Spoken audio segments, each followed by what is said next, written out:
Nos arquivos sombrios do Terceiro Reich, o nome de Ilse Koch não pertence a um general, não pertence a um estrategista, pertence a uma anomalia letal que desafiou os padrões da própria máquina nazista. Como a esposa de um comandante da SS, sem patente oficial, conseguiu legalizar o sadismo dentro dos rígidos protocolos do acampamento? Uma mesa de madeira crua no centro da sala. Ilse separa as peças sobre a superfície. Pele humana recém-tratada. Ela avalia a textura com os dedos, escolhendo os melhores fragmentos para encadernações de livros e cúpulas de abajur. O carimbo desce, um baque seco no papel. O material vira inventário do Estado. O sadismo puro transforma-se em estrita burocracia logística. Oficialmente, ela era apenas a esposa do comandante da SS. Nenhuma insígnia no colarinho, nenhuma função documentada no organograma de Buchenwald, inaugurado em 1937. A matemática era brutal. O status de uma simples dona de casa equivalia a um poder absoluto sobre dezenas de milhares de prisioneiros. Ela não precisava empunhar armas. A infraestrutura militar executava suas exigências estéticas como diretrizes operacionais máximas. Mas essa mecânica de controle não nasceu no vazio. O instinto para exercer essa autoridade paralela germinou muito antes de os nazistas sequer tomarem o poder absoluto no país. O campo de concentração era uma estrutura obcecada por hierarquia, formulários e assinaturas. Contudo, o sistema engoliu a crueldade dela sem oferecer resistência. A máquina nazista precisava de administradores implacáveis, e o status não oficial dela serviu como um escudo perfeito. Os guardas armados cumpriam suas ordens silenciosamente. As execuções arbitrárias viraram despachos administrativos. O terror privado de uma única mulher fundiu-se perfeitamente com o protocolo industrial de extermínio, criando uma zona cega na burocracia de ferro. Seu poder dispensava uniformes. Para entender a origem dessa autoridade anômala, o relógio precisa voltar. 1923. A economia da República de Weimar derreteu. O custo de um único ovo disparava para milhões de marcos. A desvalorização quebrava o país em horas. O trabalhador pegava o salário ao meio-dia.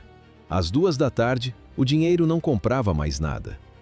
Blocos grossos de notas recém-impressas passavam de mão em mão. As pessoas entregavam pilhas de papel na rua para conseguir produtos básicos.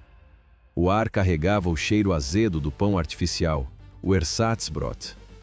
O marco alemão despencou de forma irreversível, pulverizando o padrão econômico sólido que sustentava a nação antes da guerra.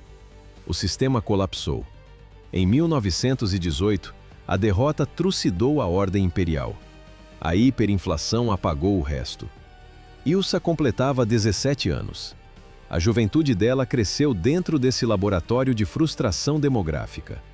Uma geração inteira de alemães descartou definitivamente o sistema parlamentar. O colapso de 1923 foi apenas um ensaio.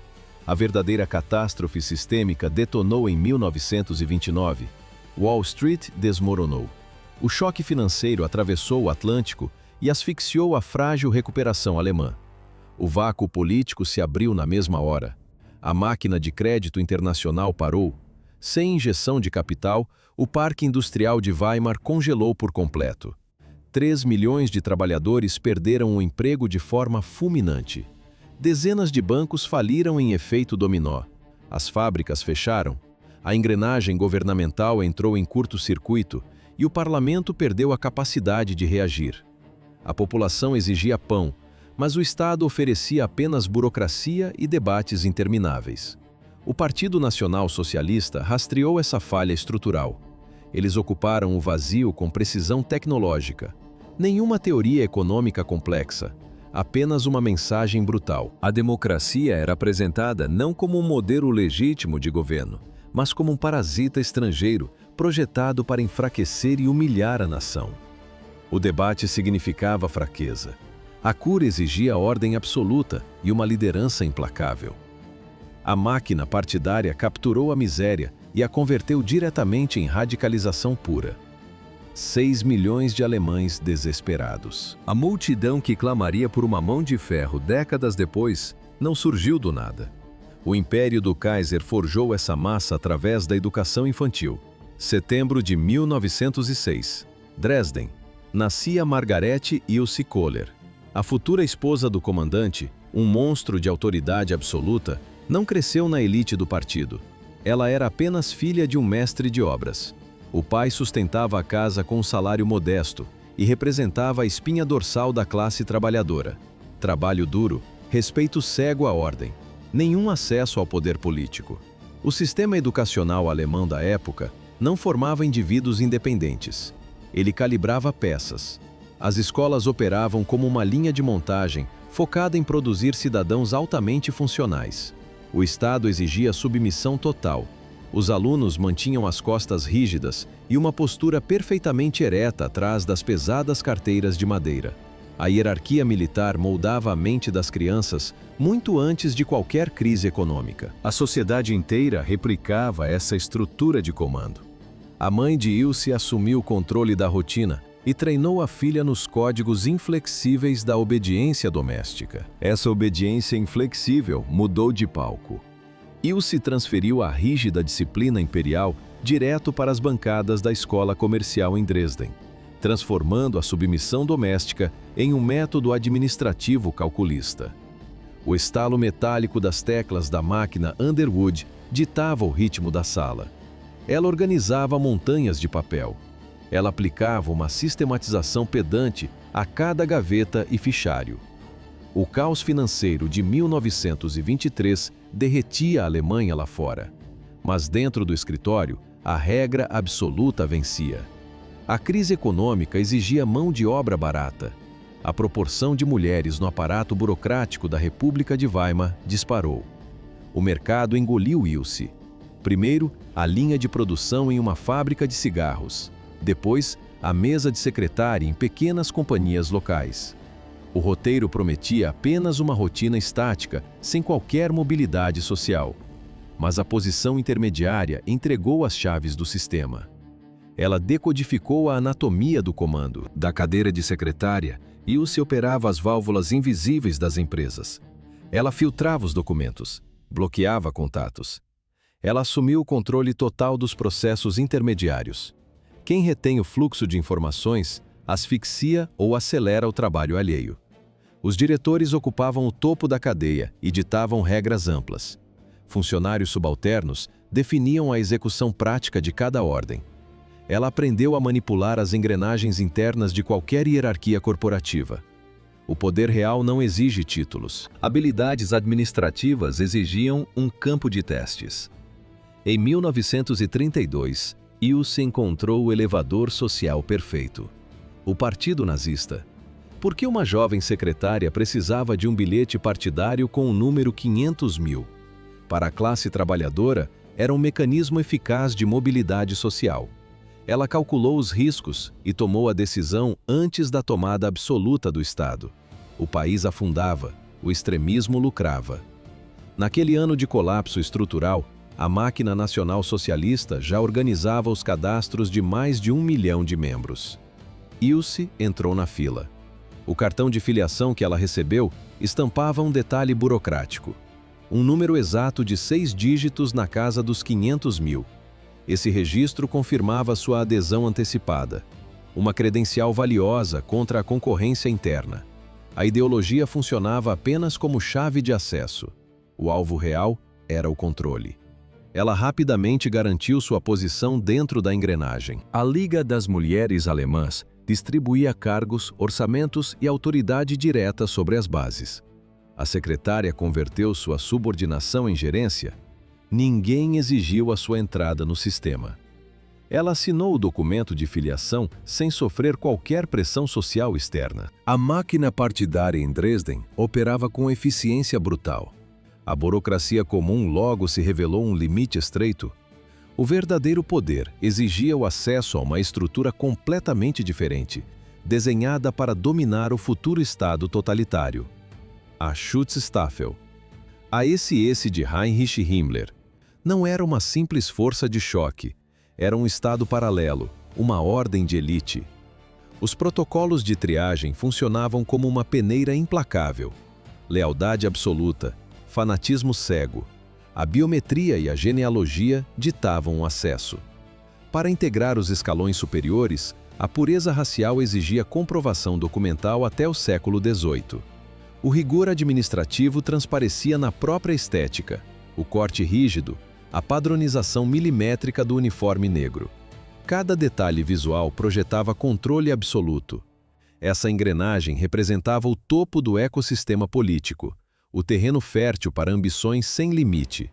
Ela circulava pelos comícios locais, mapeava a hierarquia. A propaganda partidária serviu como ponte para os bastidores das organizações paramilitares. Ilse cruzou a linha decisiva e estabeleceu os primeiros contatos práticos com os oficiais da SS. Enquanto Ilse mapeava sua ascensão nos bastidores, a máquina da SS colidia com um gargalo logístico. O sistema exigia administradores implacáveis, gestores do terror, homens como Karl Otto Koch. O eco frio dos passos cortava os corredores da prisão de Leipzig. Ali, Koch aperfeiçoava a mecânica do controle. O carimbo descia pesado sobre as guias de transporte. Centenas de prisioneiros mudavam de destino em segundos. A caneta tinteiro assinava os relatórios de punição corporal sem hesitar. Papelada limpa, sangue no pátio. A brutalidade física fundia-se à precisão burocrática sob o comando direto de Koch. A rede de campos de concentração de Heinrich Himmler crescia em velocidade industrial. Complexos como Dachau e Sachsenhausen ditavam um novo padrão logístico do Reich. Esse ritmo acelerado de expansão gerou um déficit crítico de quadros operacionais para administrar as instalações. A SS não precisava apenas de sádicos, precisava de burocratas capazes de tabular a dor em planilhas e otimizar o espaço das celas. A crueldade sistemática de Koch preenchia exatamente essa lacuna. Sua promoção aconteceu de forma meteórica. A nova elite do Estado recrutava perfis muito específicos. O passado não servia como obstáculo. Funcionava como um rigoroso filtro de seleção. Antes de vestir a farda negra, Koch acumulou condenações criminais na justiça civil: fraude, desfalque financeiro, falsificação de documentos. A experiência criminal transformou-se em vantagem competitiva dentro de um sistema focado na extorsão legalizada. Ele sabia burlar regras. A SS recompensava esse talento. Foi esse currículo de violência e estelionato que cruzou o caminho de Ilse. A diferença de idade entre os futuros esposos era de exatos 9 anos. Para avançar na hierarquia da SS, Karl Koch carecia de um único detalhe burocrático: uma esposa ideologicamente correta. Seu primeiro casamento afundou exatamente por isso. A ex-mulher rejeitou o extremismo do marido. Ela pediu o divórcio assim que Karl ganhou poder.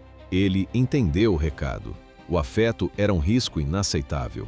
O sistema cobrava alinhamento total. A SS aboliu o romance. Heinrich Himmler assinou o Heiratsbefehl, a ordem de casamento. O documento transformou o matrimônio em uma rigorosa seleção estatal, onde o departamento racial dissecava o passado biológico e político das noivas. Os oficiais precisavam de permissão expressa da cúpula para casar. Sem a aprovação oficial, a ascensão do militar congelava imediatamente. Ilse solucionou o déficit de Karl. Ela não ofereceu paixão cega, entregou um currículo calibrado. A filiação antiga ao partido comprovava sua lealdade absoluta. O treinamento em secretariado a capacitava para gerenciar a complexa logística dos campos de concentração. Sua origem proletária funcionou como o trunfo final. Ela desprezava a bússola moral das velhas elites. A brutalidade não a ofendia. Os documentos de Ilse fecharam o checklist burocrático da corporação sem uma única ressalva. Em janeiro de 1933, essa aliança pragmática engoliu o Estado. A máquina administrativa alemã inteira caiu nas mãos do partido. A velocidade da liquidação chocou o continente. Em poucos meses, a nova liderança triturou as instituições democráticas do país. Oposição esmagada, ditadura instalada, um apagão institucional absoluto. Quem apostou cedo cobrou a fatura. Os veteranos do movimento receberam propriedades judias confiscadas, carros de luxo e posições executivas de alto rendimento. O sistema pagou seus credores ideológicos. Ilse garantiu sua parte. No ano de 1934, a mutação terminou. Ela consolidou sua influência na estrutura burocrática da região de Dresden. A secretária invisível não existia mais. No lugar dela, operava uma engrenagem implacável da indústria do terror. Ela estabeleceu rotas de acesso direto aos oficiais da ESE. A ambição pessoal sincronizou perfeitamente com a máquina repressiva nacional. O casal empacotou seus arquivos e iniciou a mudança física para a nova infraestrutura de campos de concentração. Com o título de esposa do comandante, Ilse começou a desenhar seu próprio microcosmo. Mas o alicerce dessa nova realidade não era o poder doméstico, era a matemática. A máquina da ESE exigia trabalho escravo em escala industrial.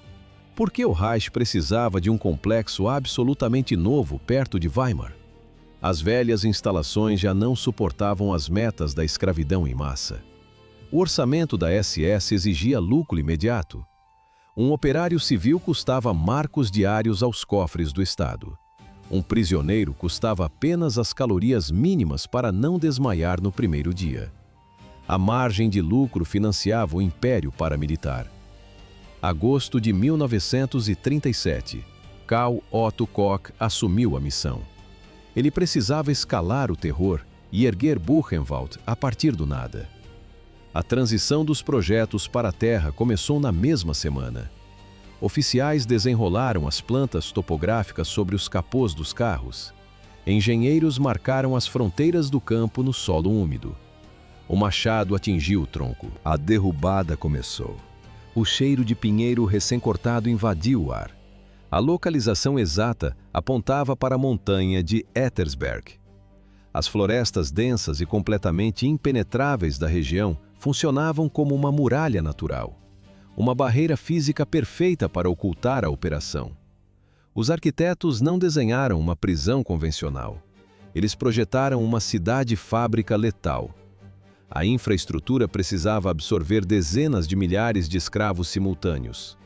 A recém-criada empresa da SS, a Deutsche Erd- und Steinwerke, assumiu o controle das pedreiras locais para extrair granito.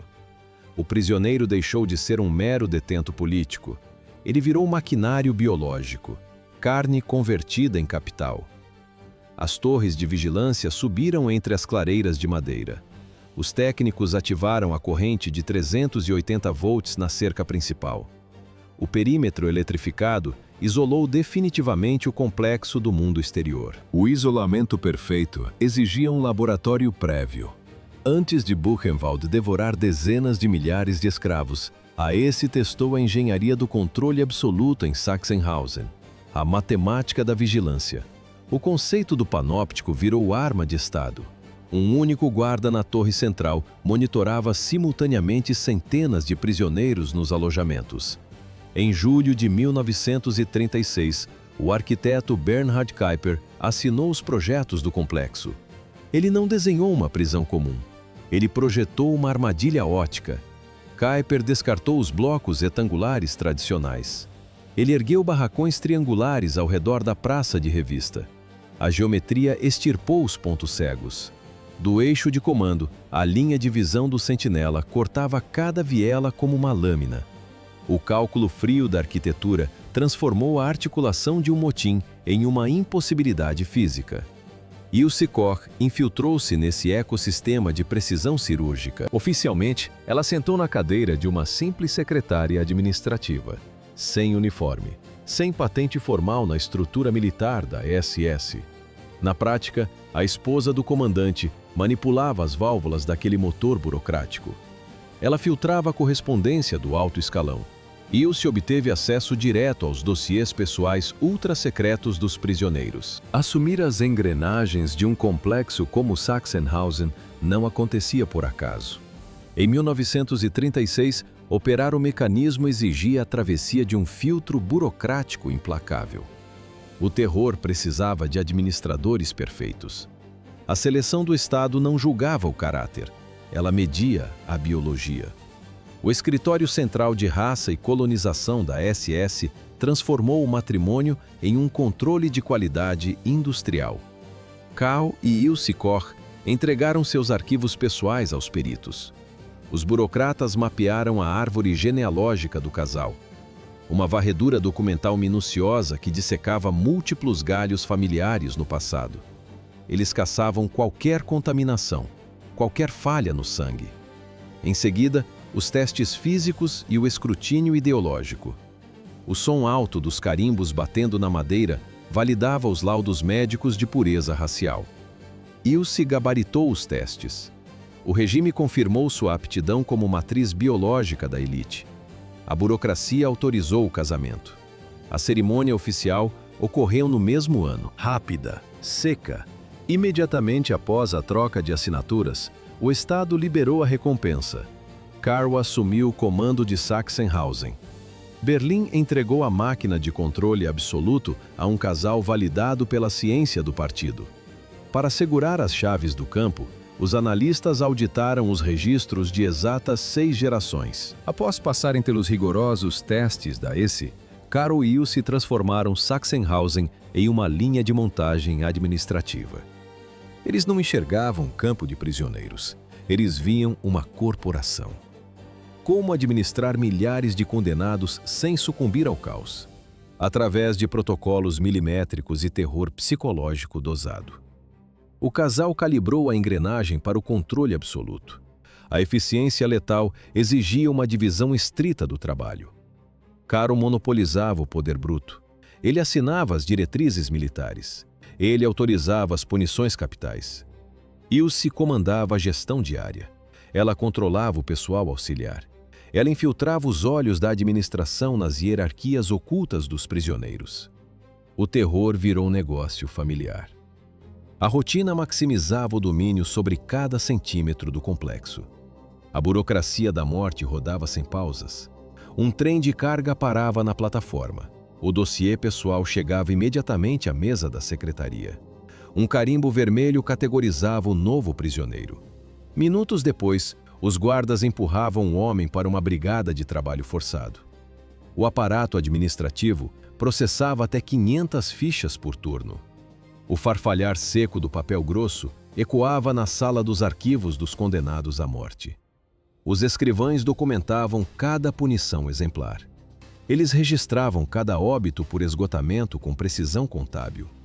O trabalho escravo funcionava como ferramenta primária de desgaste psicológico. Isolado do mundo exterior, o campo operava como um universo autônomo com regras próprias. A máquina administrativa fascinava Ilse. Ela antecipava focos de resistência antes mesmo da primeira faísca.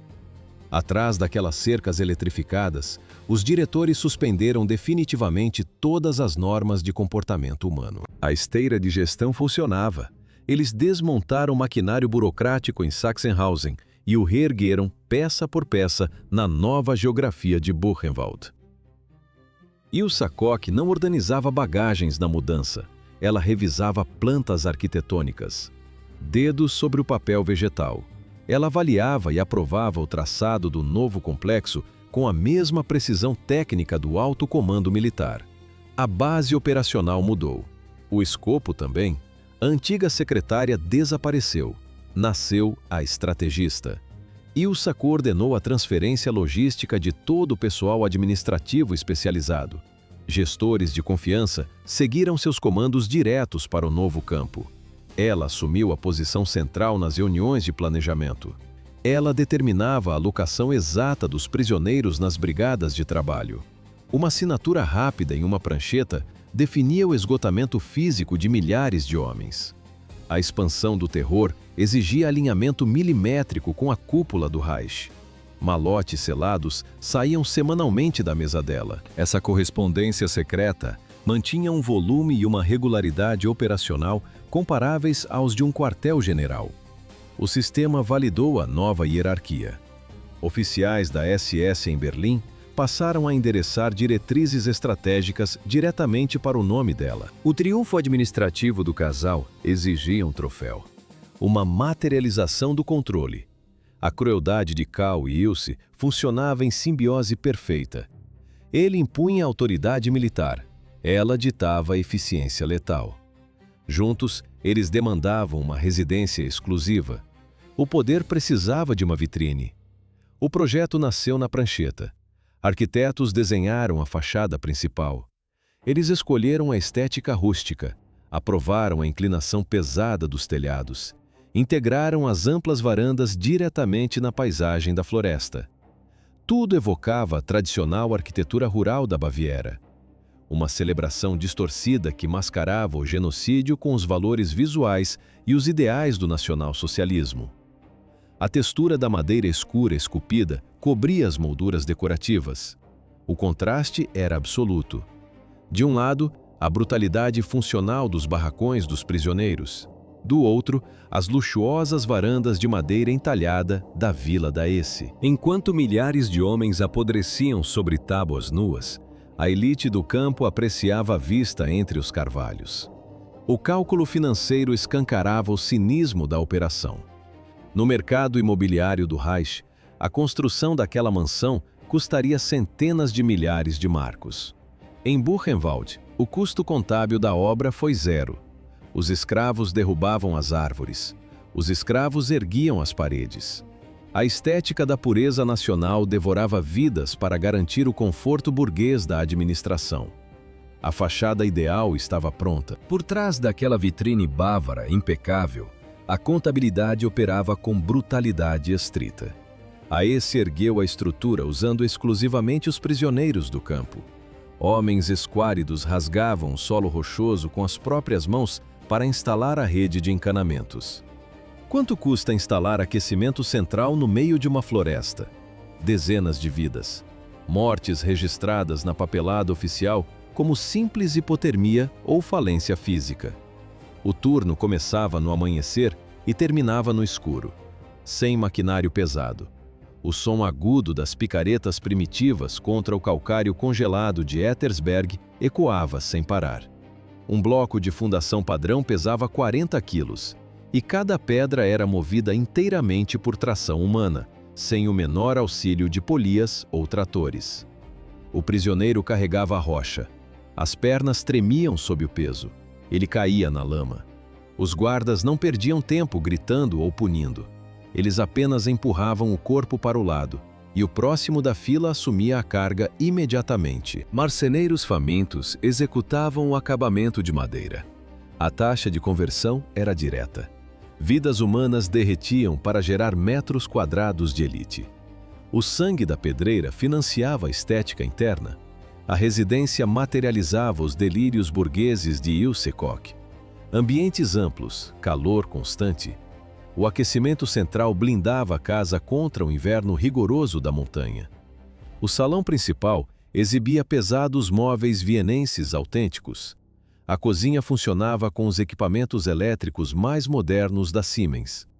Banheiros de cerâmica esmaltada forneciam água quente ininterrupta para a família. A bolha parecia perfeita. Mas os arquitetos não ignoraram a realidade militar. Sob a fundação principal, o projeto abrigava um bunker antiaéreo pessoal de concreto armado. Erguida sobre ossos, a residência dos Koch operava como o posto de observação perfeito. As janelas miravam estrategicamente o campo de concentração. Ilse acompanhava a marcha das brigadas, assistia aos castigos, tudo sem abandonar a zona de absoluto conforto térmico. O leve tilintar do cristal da Boêmia ecoava no gabinete aquecido com vista para o pátio. A curadoria dessa realidade paralela exigia rigor. Cada móvel representava controle absoluto e violência. Ilse instalou cortinas de seda chinesa, estendeu tapetes persas originais sobre o assoalho. Na biblioteca, edições luxuosas em couro guardavam os clássicos da filosofia alemã. As paredes misturavam paisagens rurais inofensivas com retratos de Hitler e Himmler. O Reich estabeleceu cartões de racionamento em 1939. A população civil enfrentava a escassez. Mas a fome nunca cruzou as portas da mansão. A louça de porcelana de Meissen exigia fartura contínua. Uma rede logística fechada da Esse Abasteceu a mesa com suprimentos exclusivos. Enquanto Berlim cortava as rações no fronte, a rede logística de Karl Koch operava sem interrupções. A residência recebia iguarias continuamente. O comando do campo virou uma máfia, um negócio particular e altamente lucrativo.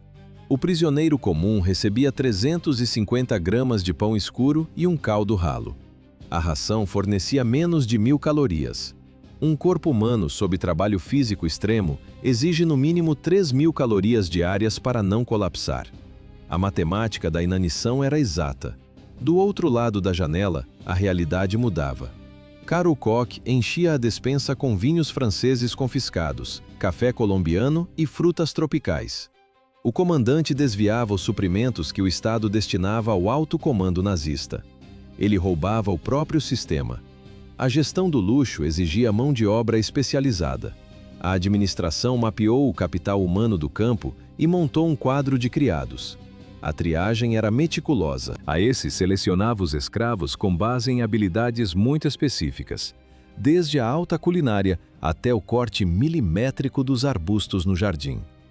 Um chefe parisiense, preso por atuar na resistência armada, assumiu o controle da cozinha. Jardineiros italianos moldavam a topiaria das plantas. Um mordomo austríaco com experiência em casas nobres servia os convidados da elite. Mulheres alemãs esfregavam o chão da vila sob constante ameaça de morte. A máquina de corrupção transformou vidas humanas em ferramentas de puro conforto burguês. A recompensa por manter a perfeição daquela casa era absoluta. 0 dias de descanso e 0 marcos de salário. O pessoal selecionado descia dos salões luxuosos direto para o porão da vila. Lá operavam as rígidas leis da biomecânica do campo. Turnos de 16 horas. A umidade fria penetrava os cômodos subterrâneos sem aquecimento. Nenhuma janela, nenhuma fuga. No andar de cima, o terror ganhava uma roupagem cerimonial. O protocolo exigia contato visual 0. Ao cruzar com Frau Koch, o prisioneiro cravava os olhos no chão. Falar era proibido. A única exceção era o título obrigatório. Gnädige Frau, Senhora Bondosa. O comando cobrava essa reverência fabricada com o peso da morte. A violência física virou rotina. A psicológica virou instituição. A residência do comandante operava como um microcosmo perfeito do Estado nazista. Hierarquia blindada, controle espacial milimétrico, punições exemplares por poeira no tapete. As rações marginais não compensavam a destruição celular de quem trabalhava até o colapso. O regime desenhou a desumanização absoluta para caber dentro de uma sala de estar. O prisioneiro deixava de ser humano. O descanso não estava previsto. Em 1940, o capricho de Ilse Koch exigia um orçamento colossal. O novo picadeiro particular engoliria o salário anual de 500 operários alemães. Onde conseguir 250.000 marcos do Reich em um país em guerra? A resposta estava nos dentes dos mortos. O sadismo doméstico virou detalhe. Prisioneiros poliam botas, plantavam flores. Os escravos trabalhavam à vista de todos. Mas o motor real do campo operava nos livros de contabilidade. 250.000 marcos compravam um caça de combate Messerschmitt 109 novo, direto da linha de montagem. Uma máquina de guerra trocada por areia e cavalos. O ouro dentário financiou diretamente o concreto e as vigas de aço da obra. Os médicos transformaram a clínica em uma mineradora. O processo fluía sem pausas. O guarda jogava o cadáver na maca. O alicate quebrava a mandíbula fria. O dentista arrancava as coroas à força. O som era metálico. Os pedaços de ouro tilintavam ao cair na bandeja de aço. 1 a 1. O sistema convertia um rosto humano em um monte de sucata contábil. A administração lavava o saque rapidamente. Joias e relógios roubados cobriam apenas uma fração do projeto. O resto saía da boca dos executados. A fatura do prédio cobrava um preço exato: 250.000 marcos do Reich. O déficit financeiro foi coberto, mas a demanda do sistema mudou de capital para recursos físicos. As inspeções médicas de rotina transformaram-se num inventário de pele humana. Os oficiais realizavam vistorias regulares no campo. Não buscavam doenças, buscavam texturas. Nascia ali uma indústria de objetos fabricados com restos humanos. A escala da produção exigia um fluxo constante. Buchenwald processava dezenas de milhares de prisioneiros. Essa capacidade monumental do aparato prisional garantia uma esteira ininterrupta de novo material biológico para suprir as demandas da administração. O campo funcionava como um centro logístico de triagem. O maquinário era impecável, a oferta nunca parava. A catalogação física demandava uma avaliação visual direta da mercadoria. O protocolo eliminava qualquer barreira entre o olhar do inspetor e o lote humano. O pátio servia como plataforma primária de análise biológica. Sob o comando estrito dos guardas, os prisioneiros tiravam toda a roupa diante dos avaliadores. Entre dezenas de milhares de internos em Buchenwald, Ilsa Koch iniciou uma triagem metódica da nova matéria-prima. Por que despir milhares de pessoas no frio congelante? Para criar um inventário de insumos biológicos. O vento gelado cortava a pele nua. O objetivo não era saúde. Buscava pigmentação. A qualidade da tinta sob a epiderme determinava o valor do material. O campo abrigava prisioneiros de mais de 30 nacionalidades. A guerra gerou um banco de dados visual sem precedentes na Europa. A inspeção operava como um rigoroso controle de qualidade industrial. Um guarda esticava o braço ou a perna do prisioneiro. Apenas análise técnica da derme. Outro oficial anotava as dimensões, a intensidade cromática e a localização exata em um registro de inventário. Os avaliadores mapeavam áreas extensas. Costas amplas e coxas largas garantiam uma extração limpa e sem danos ao desenho original. Os inspetores separavam o material por raridade anatômica. Marinheiros do norte forneciam âncoras e gaivotas. Ex-condenados entregavam inscrições góticas marcadas nos braços. Prisioneiros políticos garantiam símbolos ideológicos e retratos de líderes. Tudo virou produto. Âncoras navais e emblemas comunistas perderam o significado humano, transformando-se em meros itens de nomenclatura no catálogo logístico da SS.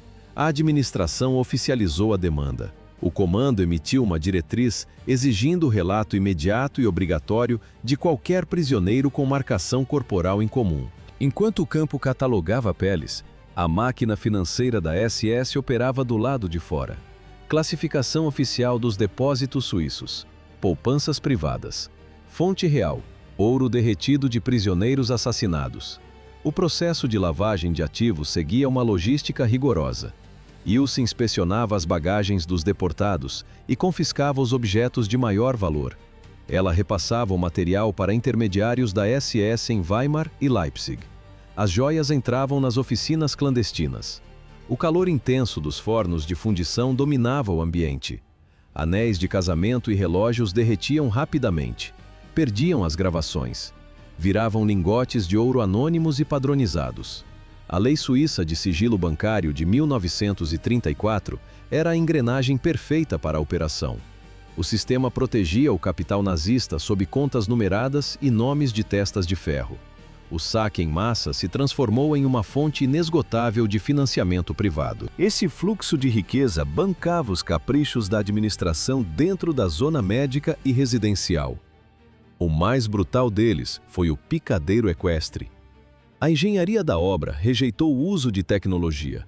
O projeto exigia apenas força humana levada ao limite. Prisioneiros cavavam a terra dura em turnos duplos. Não havia guindastes. Homens famintos nivelavam o terreno à mão. Eles levantavam estruturas pesadas nos próprios ombros.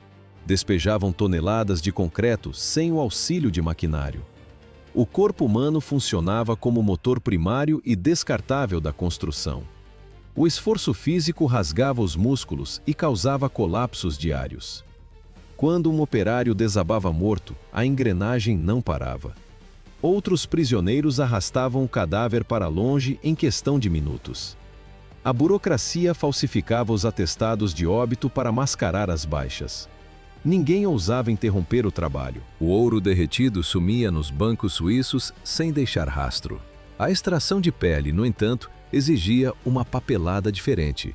O processo precisava da assinatura do doutor da SS, Erich Wagner.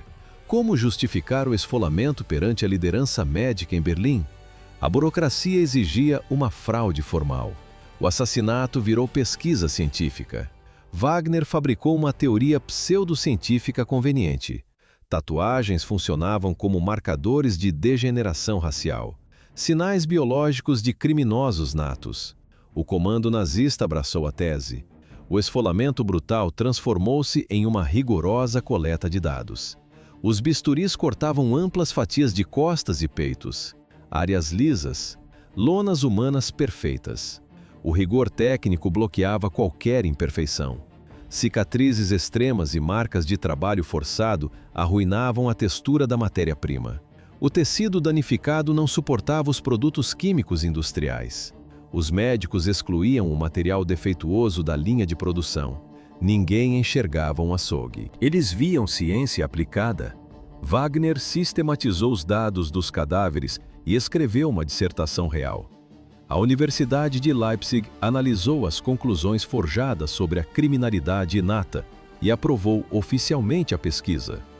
O sadismo sistêmico ganhou um diploma acadêmico.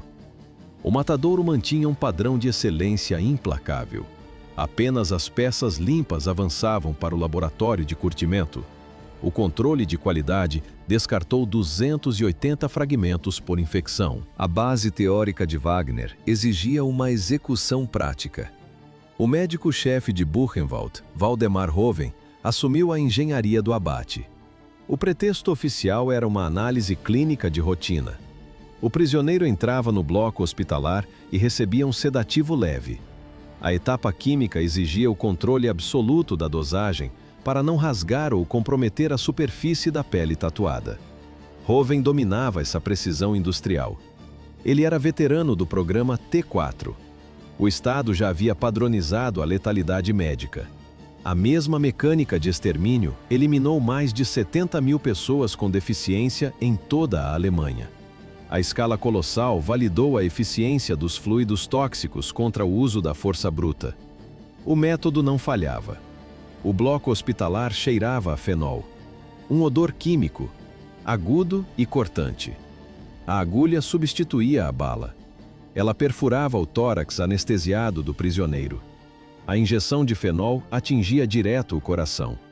O veneno inundava o músculo cardíaco e a parada circulatória era instantânea. Sem espasmos, sem sangramento, a morte silenciosa encerrava a triagem primária. A equipe transportou o cadáver para o departamento de patologia. O cadáver cruzava a porta. Ali, o protocolo médico de Hoven terminava. Começava a engenharia química. O assassinato cedia espaço à manufatura. Como preservar a elasticidade do tecido humano? A pele era submetida a banhos de formalina e sais especiais. O cheiro acre do formol e dos reagentes sufocava a oficina. Ardia nos olhos, cortava a respiração. A biologia impunha barreiras rígidas. Curtir derme humana exige o triplo do tempo do couro animal. A densidade da gordura subcutânea resiste à química comum. O processo exigia uma lentidão calculada. Bisturis contornavam os desenhos com margens exatas. Cortes amplos, cirúrgicos. Nenhum milímetro de tinta podia sofrer danos na extração. O tecido úmido saía dos tanques. Prisioneiros esticavam a pele molhada sobre armações de madeira. Pregos de aço fixavam as bordas. A secagem avançava sob controle rigoroso de temperatura e umidade. Lenta, metódica. O resultado era um material transformado, flexível, resistente ao tempo, imune à decomposição. A matéria-prima descia para a linha de montagem. O destino? Ex-encadernadores e especialistas em artigos de luxo, agora prisioneiros. O ultimato era a execução imediata. A administração do campo exigia excelência estética, cortes matemáticos, acabamento estéril. A confecção demandava costuras perfeitamente visíveis ao unir os retalhos de pele humana. O ser humano convertia-se em item de decoração. Cúpulas e abajur semi-transparentes filtravam a luz através da tinta preta das tatuagens. O lucro dessa engrenagem de extermínio financiou o cenário externo. A Vila de Ilse impunha uma ordem geométrica perfeita aos jardins ao redor. Ela cavalgava todas as manhãs, vestia uniformes importados, feitos sob medida. Cada movimento no picadeiro encenava a superioridade da nova nobreza sobre os destroços do inimigo. A poucos metros dali, prisioneiros arrastavam pedras e enterravam os mortos. O contraste visual era intencional. A paisagem materializava a ideologia do Reich. Botânicos escravizados mantinham padrões geométricos de plantio durante o ano inteiro, até debaixo de neve. Prisioneiros podavam os arbustos com simetria matemática. O som metálico das tesouras cortando a grama ecoava enquanto mãos cadavéricas aparavam as lâminas verdes milímetro por milímetro. A biologia do campo precisava curvar-se. O controle físico do ambiente operava como uma pedagogia do terror. Uma fronteira matemática separava a precisão arquitetônica do caos letal do campo. A estética exigia manutenção constante. Equipes exaustas esfregavam a pedra e limpavam as fontes, 2 vezes ao dia. O esforço não atendia a nenhuma necessidade prática. O objetivo era provar a submissão total da matéria. As fontes jorravam no vazio. A distância das janelas da Vila dos Koch até os crematórios somava menos de 400 metros em linha reta. Um cálculo arquitetônico exato. No mesmo enquadramento visual, a rotina doméstica encontrava o extermínio. Corpos desnutridos de prisioneiros desmoronavam de exaustão logo além da cerca divisória. Eles arrastavam os cadáveres de outros detentos diretamente para os fornos. A fumaça subia. O terraço de lazer oferecia vista panorâmica para a engrenagem de descarte humano. O layout físico não era um erro de zoneamento. A planta do campo funcionava como a maquete estrutural do totalitarismo nazista. A lógica do regime materializada em pedra, arame e cinzas. O privilégio técnico de uma elite exigia a trituração de milhares. O conforto consumia literalmente a carne de quem estava do lado de fora. A beleza geométrica dos jardins integrava o horror como peça fundamental do seu mecanismo. Nesse perímetro, a crueldade operava sem atritos de gestão. A morte virou adorno, um domínio letal operando dentro da gigantesca máquina de guerra do Estado. Ilse Koch controlava a vida e a anatomia daquela população prisional todos os dias. Ela exercia o poder de uma ditadora absoluta sobre a vida humana sem possuir nenhuma patente militar ou vestir um uniforme oficial.